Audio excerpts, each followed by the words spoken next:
out to deep left field. Big fly for Mike Trout, 1-0 Halos. Ground ball to second base, Renhefel falls down, picks it up, fires the first. The Angels have no hit. The Seattle Mariners.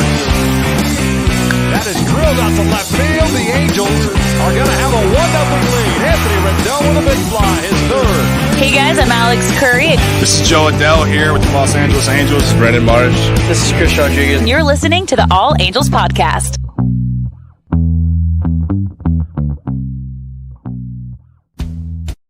And welcome to another edition of the All Angels Podcast. I am Daniel Garcia. And now we're going to recap the Boston series. A very up and down series, a very typical Angel series, at least as of late. But let's get into that real quick. Obviously, starting Monday out in Boston, Griffin Kane on the mound, trying to continue to build. He's build and mature. He's been doing really well as the last couple of outings. And I think that's something that, as Angel fans, you can kind of, if you're going to try to look at something good in this series, and there's a couple things. Obviously, Ohtani hits a home run in this game. Obviously, hits a game-winning home run today on Sunday.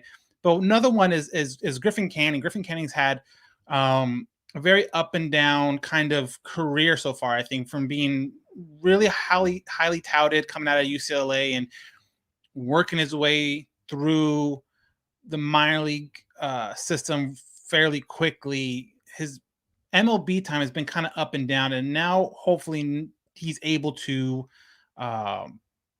develop and become more of that consistent MLB type of pitcher. And he did really well. And again, coming into this game, Boston's offense has been one of the best, if not the best, in baseball. MLB.com ranked them the top team in baseball, and a lot of that has been off the bats of their lineup. So, it was going to be a test for any pitcher coming in. It's definitely a test for Griffin Kane.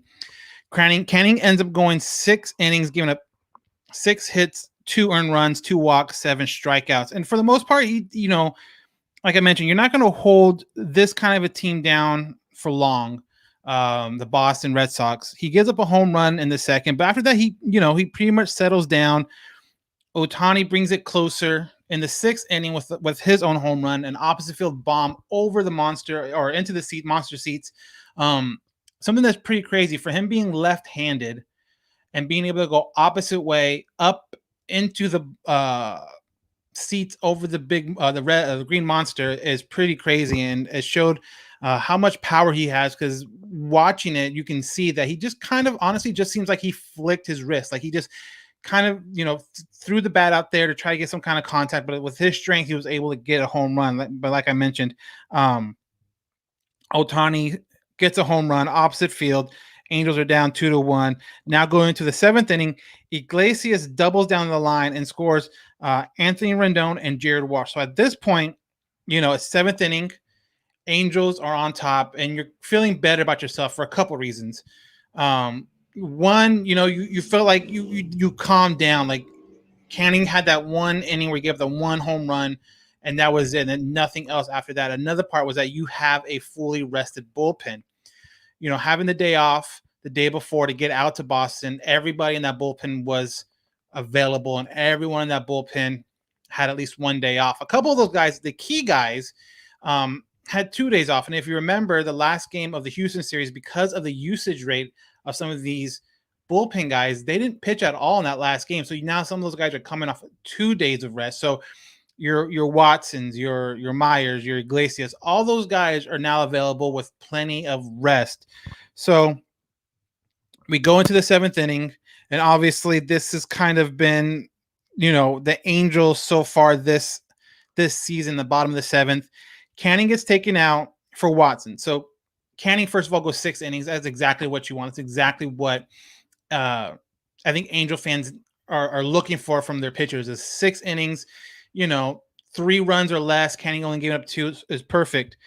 Now, there's been a lot of, discussion, on online about this move. And there are some numbers out there that have been pretty damning on Joe Madden when it comes to this. Watson coming into this, Tony Watson, has been fairly good for the Angels. Has been one of the most reliable relievers that Angels have had so far this season. And for a team like the Angels, that's actually saying a lot. He comes in for Griffin Kane, lefty. Now, obviously, with the 3-batter rule, he's going to be in there for a little bit just because of how that works out. Gets Marwin Gonzalez to strike out. So great starts to this inning. But then you have 2 righties up right after him. And like I mentioned before, you can't take him out now, but some conversation about maybe putting Meyer in that situation, righty on righty, for the majority of that inning, where Watson is a lefty. Well, Hunter Renfroe singles a line drive to center field. So now you have 1 on, 1 out. Bobby Dahlbeck, their first baseman, hits a home run. And obviously that's a 2-run home run that puts Boston ahead 3-4. And that's pretty much all they wrote. That's all they needed, a 3-4 victory to Boston on the very first game.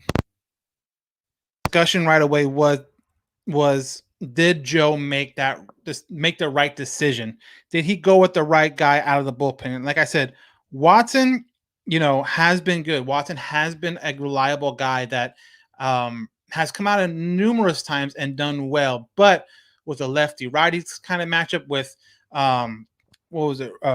Renfroe's numbers against and Dahlbeck's numbers, their splits. Was that the right move? And a lot of people wanted to second guess Joe about this. And I kind of understand it. When you look at the numbers, granted, batting average isn't the best number to go off of, but you have to know those numbers. You have to know what certain guys like to see, and whether it's a righty, whether it's a lefty. And it just seemed like Joe gets so caught up in, he's going to be my 7th inning guy. He's going to be my 8th inning guy. He's going to be my 9th inning guy, that there's no real flexibility. And I think not only did it show here on Friday, but I think it also shows on today, on Sunday. And we'll get to that in a little bit. But, it just kind of is, it's kind of mind-boggling that Joe, for as smart as a coach, a manager, he is said to be through baseball people, not just fans of whoever, but baseball people, and how smart he is with, about the baseball game. It seems like he's so stuck on, these are my guys in these situations, instead of kind of playing it out by feel or by, people that use their gut. You would think Joe would be able to use his gut more so than a lot of managers, just because he's been around forever and he has had success, whether it be in Tampa Bay or Chicago. But it just seems like right now that is lacking from the decision making of Joe right now. It just seems like he's stuck in what he wants to do going into the game, and that's his plan going into the game. But once the game starts and things start maybe changing to what he thought was going to be, he doesn't seem like the type to change his approach with it. He seems like the guy that's going to stay with that no matter what. And this time, and I think also on Sunday, it definitely kind of backfired. And it was unfortunate. Like I said, Canning having a great outing, going 6 innings, only giving up 2 runs. But again, a guy that's been eating up innings of late, 94 pitches. So he's right around that 95, 100 pitch mark. So I don't blame Joe for taking out Canning right then and there. It just, to me, was kind of confusing on to why he put in Watson right there. You can very easily have done Meyer in the 7th because the matchup, and then put Watson in the 8th, and then Iglesias in the 9th. Like, those 3 guys need to be interchangeable. Those 3 guys need to be moved around when necessary. And it just feels like I said, when Joe has an idea of what he wants, he's going to go with it no matter what. And I think that is pretty frustrating, not only as fans, but as the players. I would think the players would be just as frustrated as us fans losing these games. And now this would put the Angels losing streak, I believe, at 4. And obviously because of the swept or the losing streak in Houston, day off, no, it would be 3 losses in a row. So again, not a great start. And it didn't get a whole lot better on Saturday, obviously. Dylan Bundy, the Angels opening day starter, and I'm going to say it right now, I don't think you can call him an ace. I don't think you can call him the Angels ace. I don't even know if you can call him the Angels best pitcher right now. And granted, it's early. Granted, it's very early in the season. I think he only has 9 starts or so. Let me check it out. He has 8 starts right now, and he only had 11 starts last year. And I think this is what gets kind of confusing for me is that last year in 11 starts, he had an absolute great season. I'm talking about 3.29 ERA.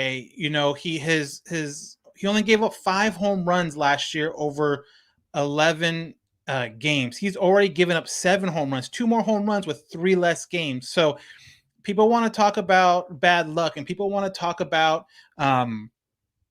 the defense isn't playing well behind him or just no run support, which is true. Like that's not to take away from some of that issues that the Angels are having, but you can't blame some of these numbers on that aspect of it. Like you can't blame the defense when he's given up already 2 more home runs, than he did all of the shortened season last year with 3 less starts under his belt, or even the walks. The walks are up. They're going to be on pace to be higher than what they were last year, or even years past.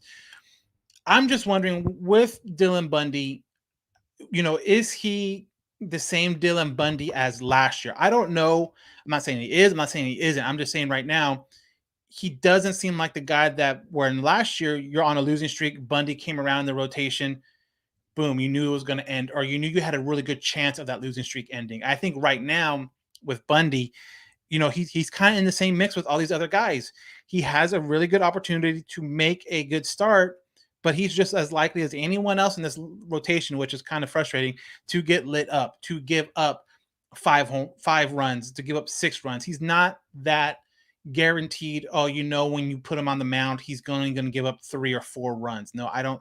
That's not a guarantee anymore, and it showed in this game too. And again, it's frustrating as Angel fans because you had a lot of hope for Bundy, him having a contract year, him having a great year last year, having a Cy Young vote last year.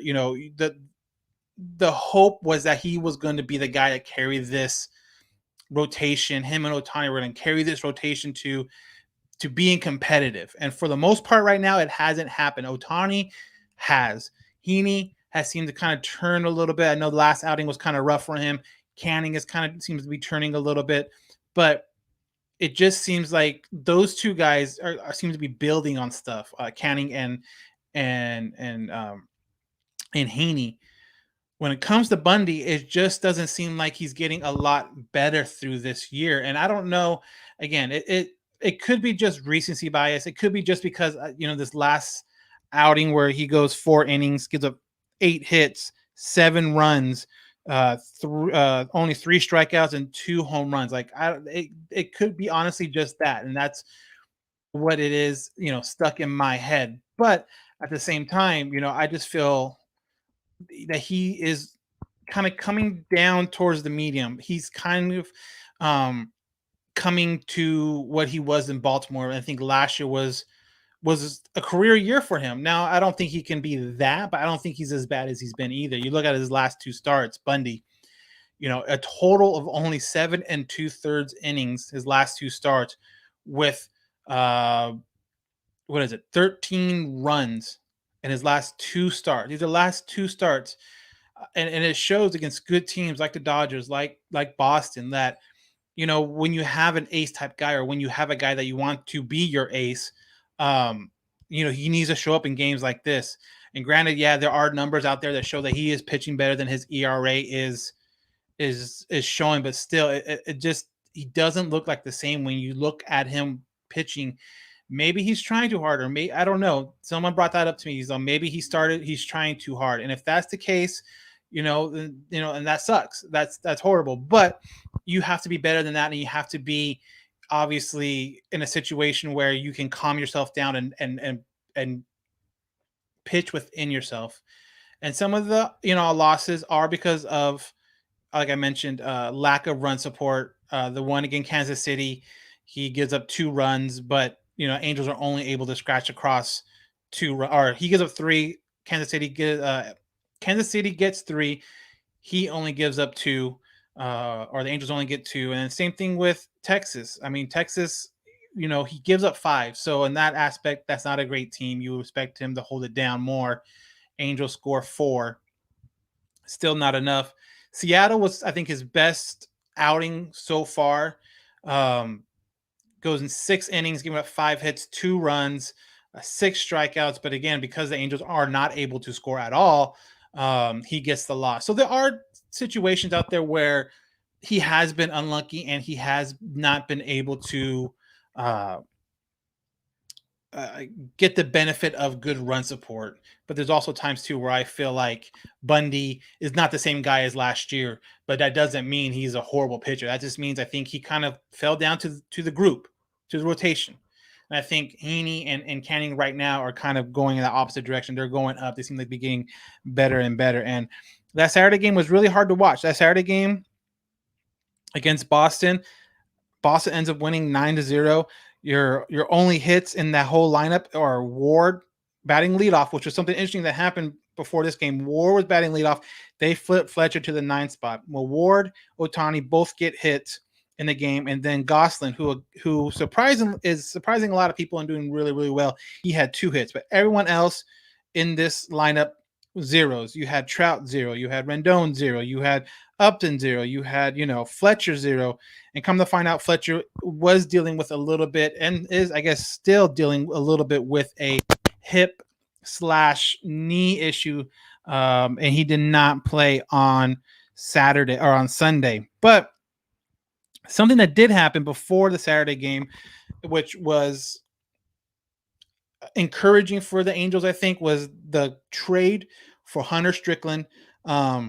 Strickland with Tampa Bay before this traded for a player to be named later or cash considerations. Strickland coming into this or in this season right now has a 1.69 ERA this year and 16 innings with 16 Ks. So he got traded Saturday morning, did not make the plane ride, did not get to Boston in time for the Saturday game. So he was unavailable, but that did happen before the game Saturday.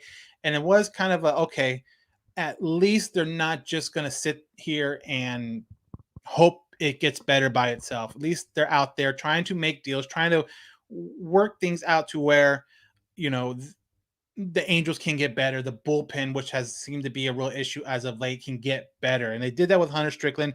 We'll see how it goes. Obviously, like I said, coming from Tampa Bay, ERA about at 1.70 and 16 innings pitched, 16 strikeouts before his Angels debut on Sunday. So that was some huge news that happened Saturday before the game. There was some news that happened Saturday during the game, and we'll get to that a little bit later. But as far as the Saturday game, pitchers were just absolutely having an issue. Like I mentioned before, Bundy going 4 innings, giving up 7 runs off of 8 hits. Then you have Noe Ramirez coming in, three innings, 4 hits, 2 more runs, and those were the 9. Claudio comes in to kind of clean up the 8th inning, gets through easy with a strikeout. But like I mentioned, you have these guys like Boston who are just absolutely killing the ball right now. You have Verdugo with 2 hits in this game, JD Martinez with 2 hits this game. You have Bogarts with 2 hits this game.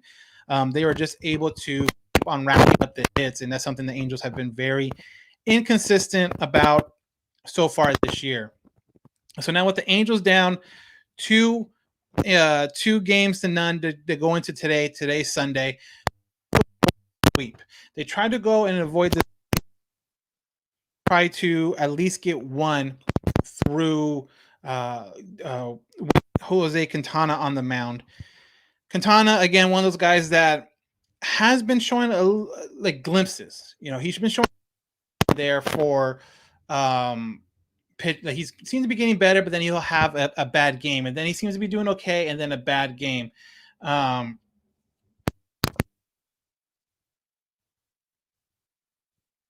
Has a outing for himself. Quintana has a fairly good outing for himself. 4 in the third, 5 hits, 3 runs, 7 strikeouts. So the strikeout numbers were up there, but I think the important thing for Quintana was he didn't walk. If you remember some of his previous outings, Quintana gets into a lot of trouble and with his walks. That means his pitch counts up. That means just these innings are extending that much longer. Now that it seemed like he got the walks under control for this game, he was able to be a little more efficient. get a little deeper into the games, and we'll talk about kind of when he got pulled out a little bit. But obviously, the biggest thing with the Angels coming off that big night before, how was the offense going to be this game? Well, it got started off fairly early, and this one was Taylor Ward. To the right side, base hit. 1 run will score. They'll stop the runner at third and Walsh. Taylor Ward with an RBI. He gets it done. So Taylor Ward, obviously RBI single. You got Anthony Rendon that came around to score. So 1-0 Angels, and I think that was very confidence building right there. You had some changes in the lineup too, so we were kind of waiting to see how that was going to play out. You had Rojas at batting leadoff, and like I mentioned a little bit earlier, Fletcher's dealing with a knee/groin thing, so we'll see how that plays out. But we had Rojas leading off. Trout and Ohtani flipped, and I think that actually works out better because now in that second spot, Trout was slumping. I think coming into this game, he was 0 for 13 or something around that, 0 for 11. But Trout comes into this game now batting second. He's going to get more at-bats there. He's going to have Ohtani behind him, one of the hottest batters right now in baseball. So if you believe in that kind of protection, the guy behind you protects the person in front, then Ohtani is definitely going to be the guy that does that. So, there were some changes in this lineup, but I think obviously the biggest one was not having Fletcher in there and obviously having Ohtani and Trout flip. Well, we're still in the second inning when Phil Gosling, again, a guy that has been a very pleasant surprise for the Angels right now. He's playing outfield, so you see his he can play multiple positions. He's playing first on Saturday. Now he's playing in the outfield, but his bat stays hot with this. Pops that one to the right side, heads down into the corner. That one goes hustling on around. Contact is rewarded, as we've seen it a couple of times with Ward and now with Gosling. It's 2-0 Halos. So Gosling again doubles in Taylor Ward. You go up 2-0, and it's with the Angels. It just seems like it's feast or famine right now. It seems like either they have a huge inning and they score 4 or 5 runs in this inning, but then nothing after that, or they just are not able to put a single run on the board. It just seems like it's so hit or miss with the Angels, and it just feels like if they were able to start doing start hitting more consistently, this will be a huge lift to this team, because coming into it, obviously the thing was this offense was going to carry the team, and this offense has not done that to this point. And if the team is going to start winning, yes, the pitching needs to do better, but we knew what the pitching was when the season started, and everybody, myself included, was banking on this offense being the main reason why this team won, and it hasn't been that yet, and it needs to be that now that you're going to have Trout in a slump, but you have Rendon back. Now you hopefully get Upton kind of his power numbers are great, but his a batting average is horrible. So he's kind of a feast or famine type of guy. So you need guys like Gosling, you need guys like Ward, like Walsh. You need those guys to really start performing right now to help this offense, because again, this offense is going to take this team, offense and defense, offensive at bats, and then defense in the field is what's really going to help this team. So like I said, we're still in the second. Drew Butera, another great signing by the Angels, catching. I think a lot of people have really noticed the difference with him behind the plate compared to Kurt Suzuki. It's going to be really interesting what happens when Stassi comes back, because the Angels, normally do not carry 3 catchers. Usually they carry 2, because, one of those guys is going to have to go. And Stassi is kind of working his way back from a concussion. So that can still be kind of a weird situation. You don't want to rush the guy back. And right now, I think with Butera, you don't necessarily need to rush him back. But when he does come back, it's going to be a real interesting problem that the Angels are going to have. But he stays hot as well behind the plate with this base hit. In on the hands, fights it off into left field. It's down. Onto the plate, the second run, sliding in safe. The Angels add on. So the Angels are up 4-0 after 2 innings. And like I mentioned, that helps just morale. That helps, the Angels fans, especially, just kind of like, all right, cool. At least we're in this game at the beginning. It pretty much goes, the offense kind of goes cold after that. You get a run from Boston in the third. You get a home run that Quintana gave up.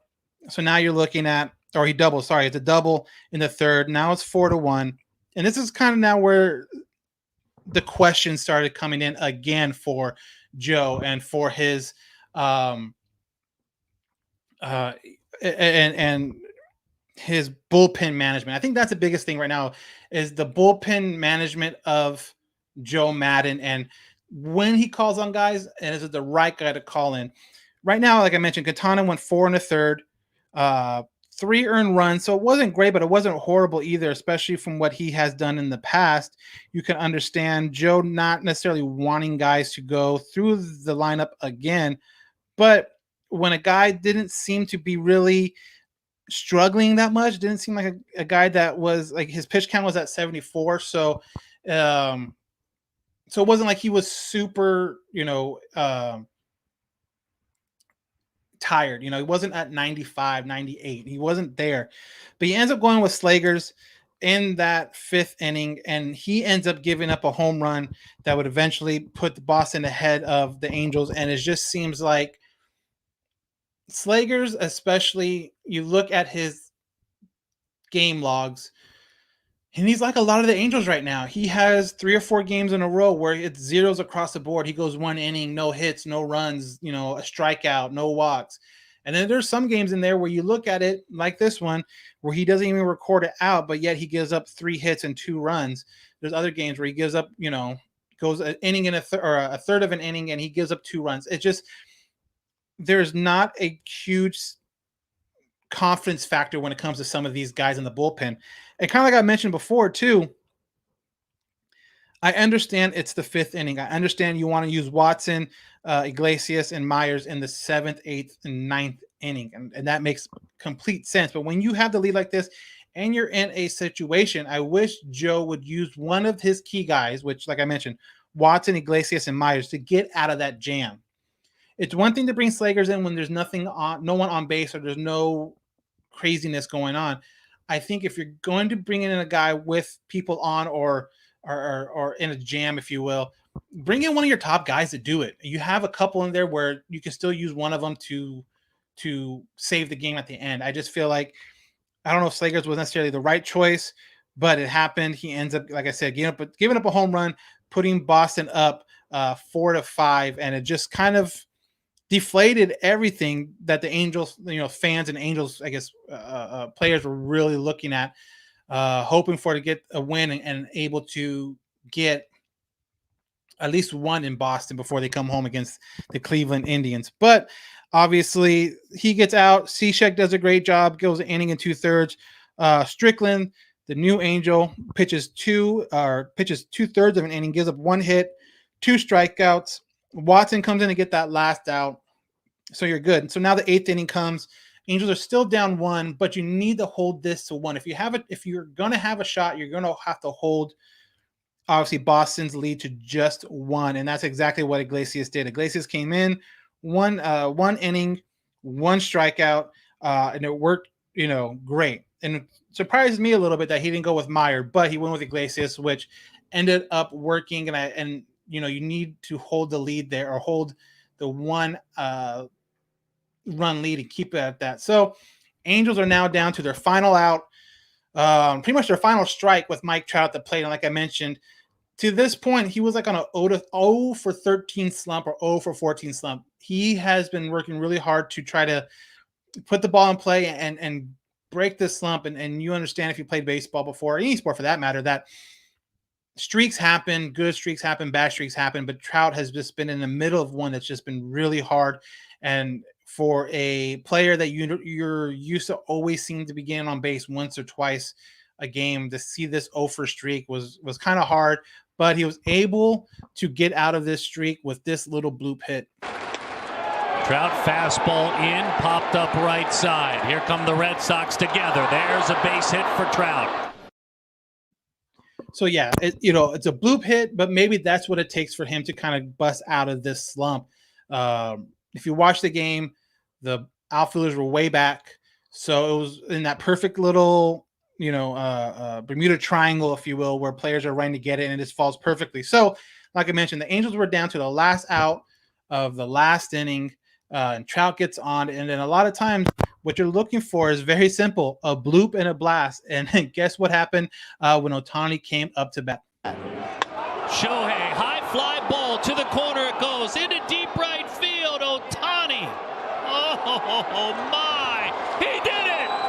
Shohei gives the Halos the lead. He gets it done. Wow! So Ohtani comes up huge right now with his 12th home run of the year, tying for the lead in home runs. And oh yeah, by the way, he's pitching Wednesday at Angel Stadium too. So this guy can literally do it all. Ohtani has been carrying this team, especially with the struggles of a lot of the offensive players. And it's just crazy to think that a lot of guys coming into this season weren't sold on Ohtani or thought maybe he was getting paid too much or whatever. But he has definitely proven this year that last year was an injury year for him, coming back from Tommy John, coming back from that knee injury, not being able to get a full workout. And because of all the shutdowns, when you get a full offseason behind him, you get him 100% healthy. This is the kind of production you can see from Ohtani, not only at the plate, but obviously on the mound. On the mound, he's been doing great. So the Angels end up winning this one 6-5, able to get one in Boston. Myers with the save, like I mentioned before. And as of right now, with the standings, at least, I guess you got to start somewhere.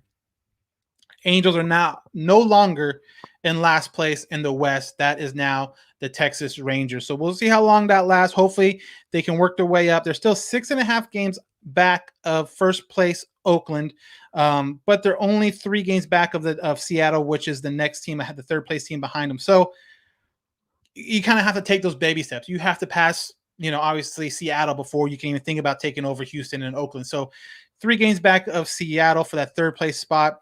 Like I mentioned before, they are in a 3-game series coming up in Anaheim against Cleveland, a team that has been notoriously bad at offense, but has also been notoriously good at pitching. So it's going to be really interesting to see what gives. Do the Angels pitchers are the Angels pitchers able to shut down a lackluster lineup and maybe get a couple wins because they're able to score like 2 or 3 runs, or is it going to be the vice versa where the pitching really does show up for the Cleveland Indians and they're able to kind of squeak 1 or 2 by, and that's all they need.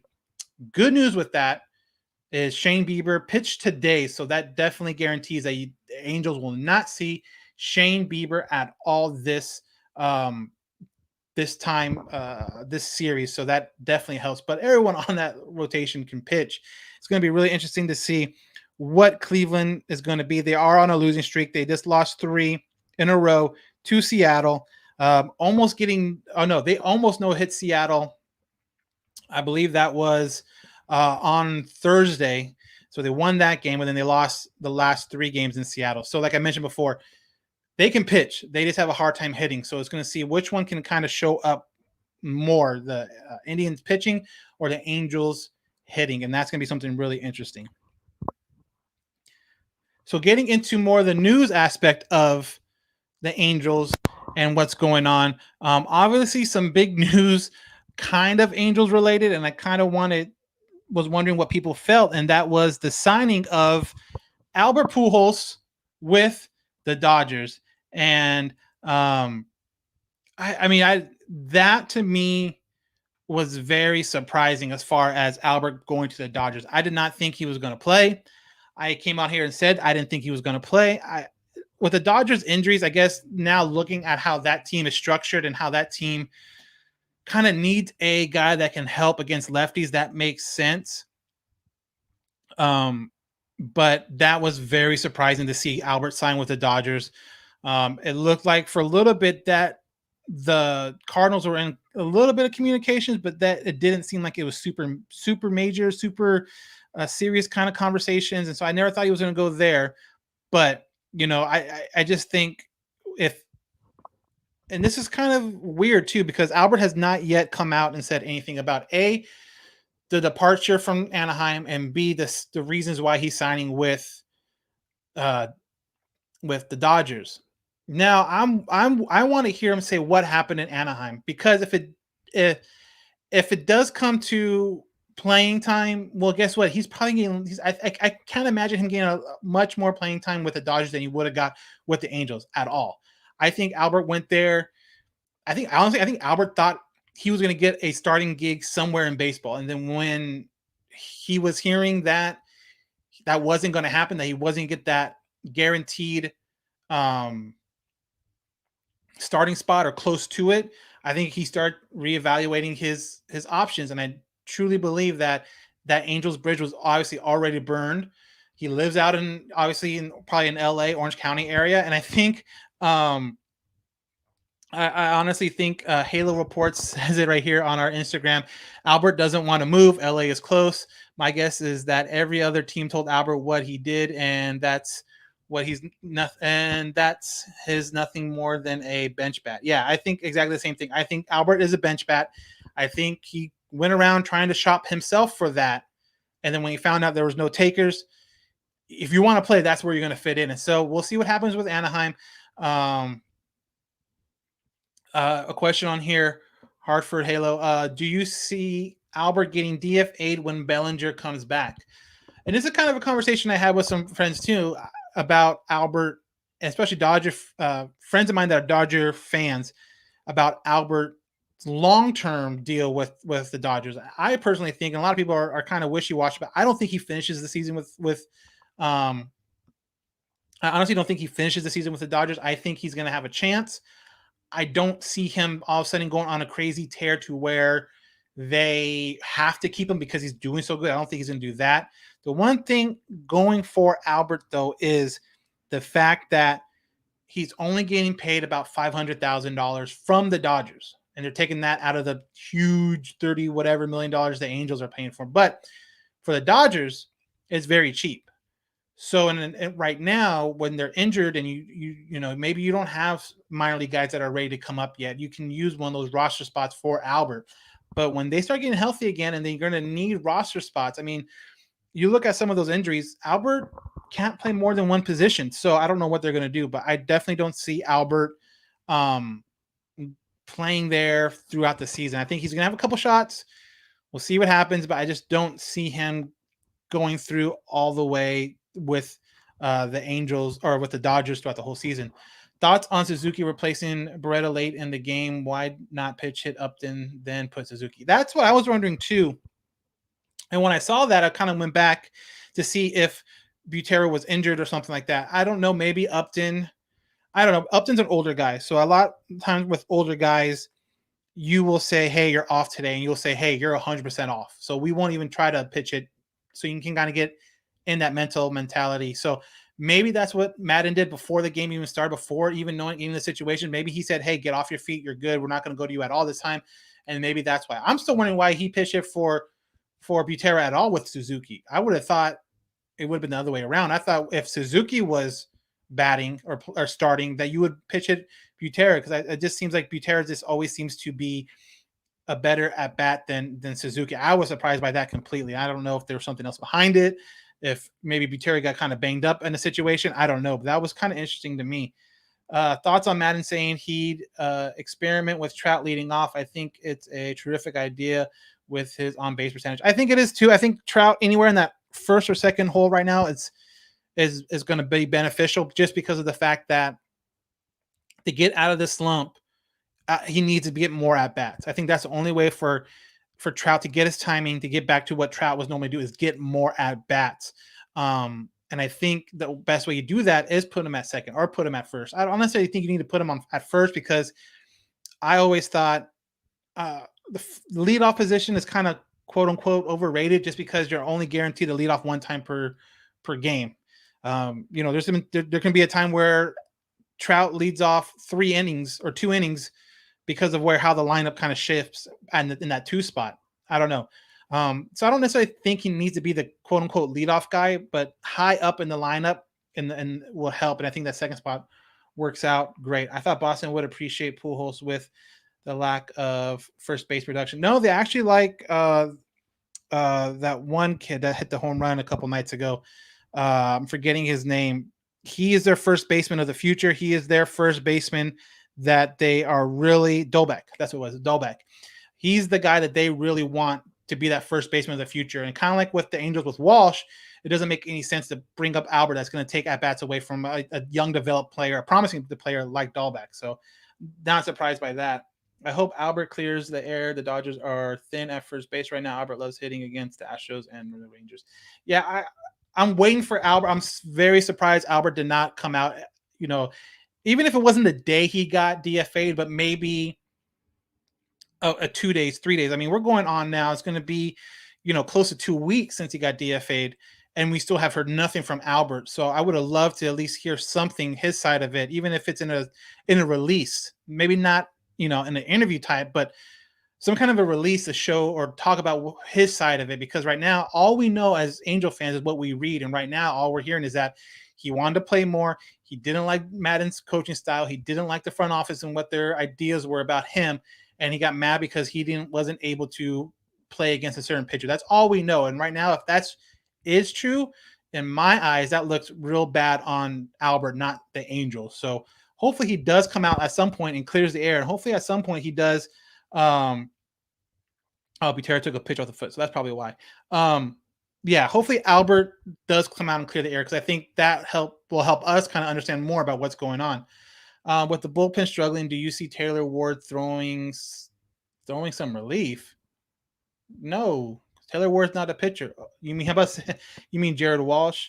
I don't think either one of them. Ward has never thrown at all, pitching, at least not in the majors, maybe in college or high school, maybe.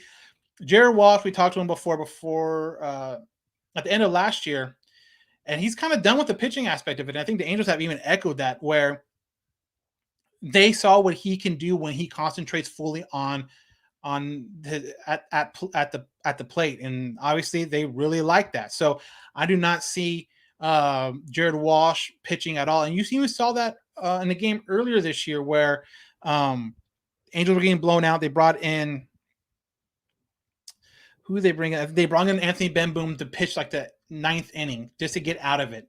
That would have been a perfect situation for Jared to come in and pitch, because the chance of him hurting himself is less because he knows what he's doing, and B, he's already, like I said, he has stuff to do. I don't think you'll see Jared Walsh pitch again on the mound in any kind of serious aspect at all in his career anymore. Madden has been killing us with the moves, especially the other day when he put in Watson versus guys who hit lefty batters. He even said Rojas would lead off versus righties, even though he hits lefty bats. Yeah, I personally, when it comes to the Madden stuff, I kind of feel he's been a little bit overrated, a little bit. Madden did well in Tampa Bay, but then he left Tampa Bay. And guess what? Tampa Bay is still rolling. So how much of that makes me think, how much of the Tampa Bay success and them going to the World Series is on Madden, or how much of it is on that front office for the most part that's still there, and they are consistently putting out teams that compete, that are competitive and go to the playoffs, and like last year, go to the World Series. Madden hasn't been there for years, but yet they are still very competitive. Then you go to Chicago, they win the World Series, but when the hiring happened, or right before the hiring happened, I talked to a guy that does a podcast for Chicago, and they just felt he was unable to develop some of these younger guys. I mean, you're talking about Rizzo and Bryant and Schwarber at the time, and all these guys were young. Baez, Contreras at the time. All these young guys were promising, and yet they were only able to win one World Series. And each year after that, it got worse. They win a World Series, then they make it to the Championship Series, and then next year they make it to the Division Series, and then the year before that, or after that, they make it to the wild card, and then the year he got let go, they didn't make it to the playoffs at all. So, for me, I don't know what people expected from Madden. I kind of said it when he got hired. It's going to come down more to the personnel on the field than Joe, but Joe has done some things that cost them games. Granted, it might only be 3 games right now that you can honestly say Joe cost them. And if that's the case, the Angels would still be 20 and, would be if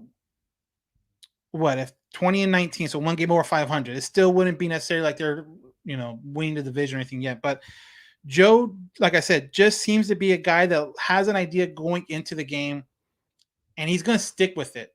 And he doesn't change it, even though maybe the situation calls for it. You're talking about the Watson thing against lefties. And it just seemed like in his head he was going to have it Watson in the 7th, Meyer in the 8th, Iglesias in the 9th. Where if you could have very easily, like today, switched for the better matchup. You could have went Myers in the 7th, and then Watson in the 8th, and then Iglesias in the 9th, and you still would have been just as comfortable, or I would have been just as comfortable that way too. But it just seems like Madden has his idea, and he's going to stick to it. And he's not a great in-game manager. It seems like all his stuff that people are, talk to him about is kind of talking to players and being real personable to players, but that's stuff you do outside of the game, outside the lines, between on road trips, before or after games. But it just seems like he's yet to really show off that quote unquote genius side of his on the field, at least not this year. And I'm really interested to see if the team struggles, where he's going to land at the end of this year. He's older. Obviously, if he retires, I don't think people would even blink an eye. I mean, like I said, he is older. He is definitely a guy that is around that age where this could be very much his last stop, just because maybe he doesn't want to move out of Southern California again. And he's made a ton of money, and he has the resume he has. He can very easily retire at the end of this year or next year and live a great life. So it'd be really interesting to see what happens with Joe after this year, if this continues to struggle. One of our comments on YouTube: Angels need to decide if they're going for it all right now. If they are, that means trading Joe Adell and Brandon Marsh for pitching. If not, trade Trout for a load of prospects to start rebuilding. Wow, that's a terrible take, but it's a take nonetheless. I don't think you need to decide that right now on May 16th of a 162 game year. Whether or not they're going to be all in or all out. You're not going to trade Trout because you're not going to get a grip load of prospects that way. The whole trade Trout crap, that's BS. That's the laziest argument you can have. If they want to trade Joe Adell and Brandon Marsh for pitching, guess what? Their reports, they try to do that. Nothing against Joe or nothing against Brandon, but outfielders are not that hard to come across. Outfielders that are minor league prospects are not that hard to come across. Now, if Joe had a better outing in his major league debut last season, that can switch us all around. But he didn't, and Brandon has yet to make a major league debut, and he's just started with the Salt Lake Bees this weekend, and off to a good start. But again, short sample size, so it's going to be really interesting to see if they do make trades. It's probably not going to be for a front line, top of the line pitcher. I don't see it, because when they went for Blake Snell from Tampa Bay, one of the guys that was on that list was Chris Rodriguez. And obviously, like you've seen, he is not going anywhere.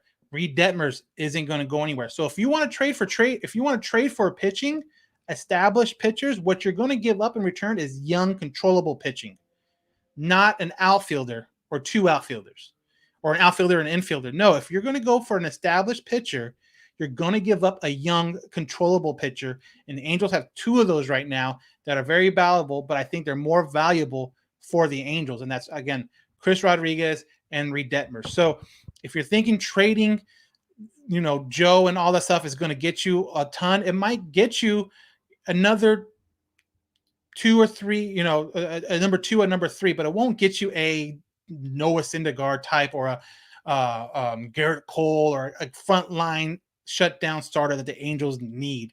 That's not going to happen. The best bet for the Angels right now is try to get a guy in free agency next year if people come available. You're going to have a lot of money with Albert off the books. Then develop Chris Rodriguez. He is in the bullpen right now, and which reminds me, we have a question from an emailer about that very same question, and you can email us at allangelspodcast@gmail.com.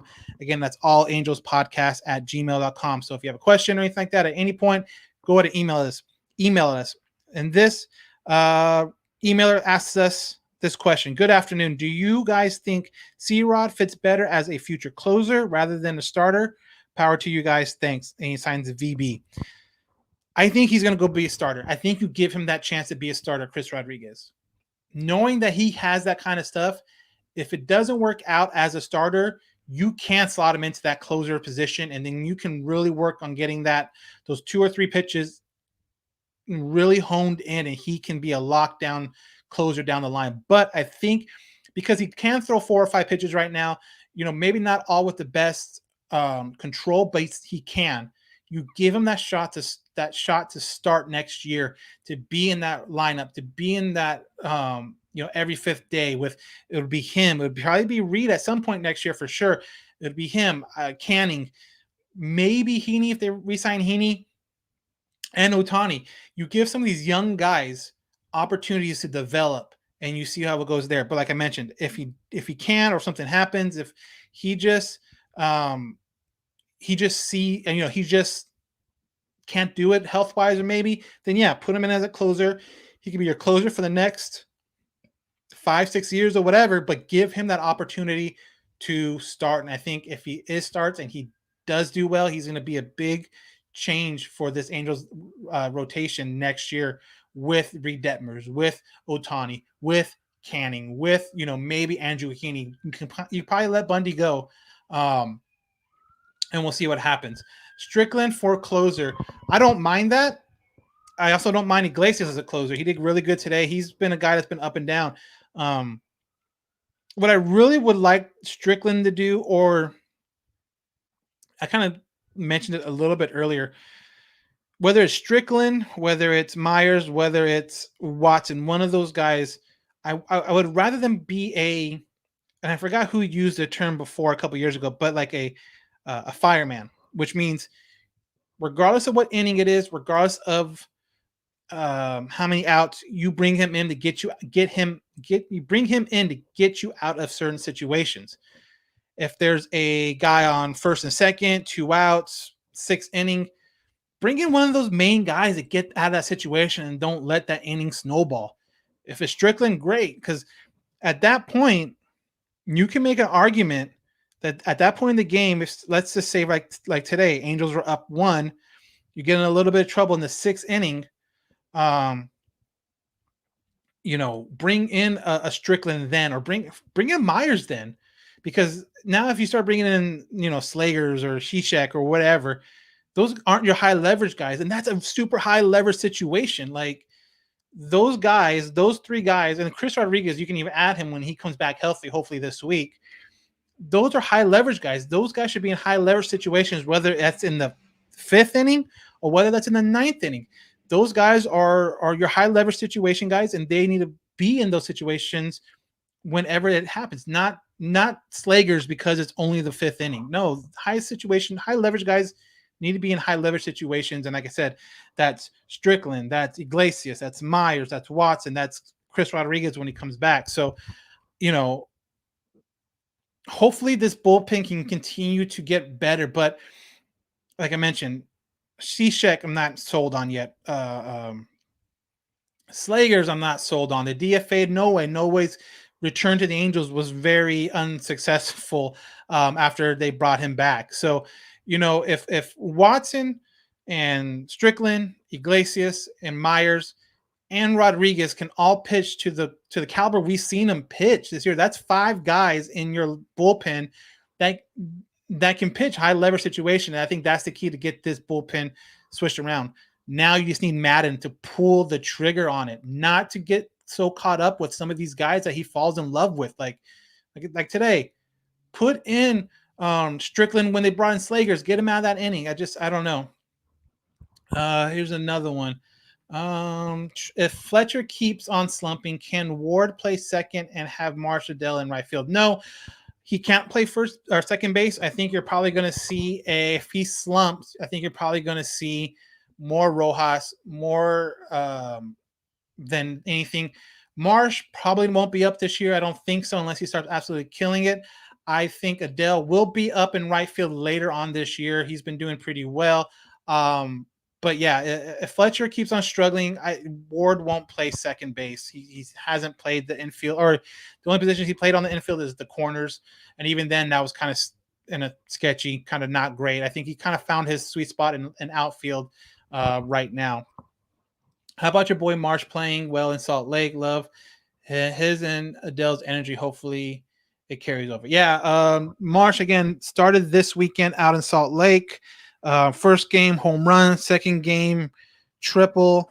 Joe had hit a home run on Friday, I believe, Friday or Saturday. He hit a home run, but also something I've noticed from kind of poking in on Brandon right now. He's walking a lot, which is good. He's being selective. He's not, obviously he's able to get on base. He's taking it to get on base, and that's just a really good sign, I feel. So we'll see how it goes. But yeah, those guys I think are those guys are definitely the future, but I don't think you'll see Brandon up this year, and I don't think you'll see Joe until probably June or July is my guess, but we'll see what happens. But so that's going to pretty much wrap it up for this edition of the All Angels podcast. Like I mentioned before, we have a 3-game series. This next week is going to be pretty crazy for the Angels right now when you look at it. They have a 3-game series with Cleveland coming up at Angel Stadium. Your starters are going to be Sandoval makes his first start of this year. Obviously, the only other times we've seen him is out of the bullpen, and his last bullpen outing wasn't great. So something to watch out for. But Sandoval starts Monday. Like I mentioned, his first start of the year. You have Haney starting against Plesac on Tuesday. Plesac is the guy that had the no-hitter on Seattle, I believe, into the 8th inning. So these guys can both pitch. That might be the pitching duel of the week. And then you have, again, Ohtani pitch Wednesday. And I guess keep on your ears out to see if he's going to hit as well. I'm sure he will. He's done it very well the last couple of days. And then you have Thursday. Thursday's a double header for the makeup of the 2 Twins game. Lucky for the Angels, though, the Twins are not doing well at all. They're in last place with only 13 wins right now for the year. So hopefully they're able to take advantage of it. But you're going to have 2 7-inning games on Thursday. So very important to remember, 2 7-inning games on Thursday for the Angels. And then next weekend, they have Oakland in town for 3 Friday, Saturday, Sunday. I will be at the game Friday for the Trout bobblehead. So if you're going to be there, if you are thinking about being there, send a DM, send something, see if we can meet up, and we'd love to meet some of the people, and talk a little Angels baseball. But I will be at that game Friday. Our next podcast will probably be on Thursday, depending on what time those games and the doubleheader games. And I know it's kind of tricky with doubleheaders because you're not too sure about what time that second one's going to start, because usually they say it's like 30-40